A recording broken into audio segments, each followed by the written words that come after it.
पिंपळ पानावरती महाराजांचं चित्र साकारण्याचा छोटासा प्रयत्न. छत्रपती म्हणताना पूर अभिमानाने भरून येतो.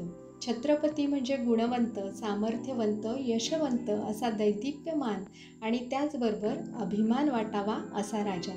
सुराज्य नांदावं यासाठी सातत्याने प्रयत्नशील असलेलं असं व्यक्तिमत्व. आदर्शवादाचा एक उत्कृष्ट नमुना म्हणजे छत्रपती शिवाजी महाराज. महाभारताच्या शांती पर्वामध्ये एक वचन आहे, अर्थ मूलोही धर्मा, म्हणजे ज्याचा अर्थ बळकट त्याचं सर्व बळकट, नाहीतर सर्व व्यर्थ. महाराजांनी हे वचन आयुष्याच्या शेवटपर्यंत पाळलेलं दिसतं.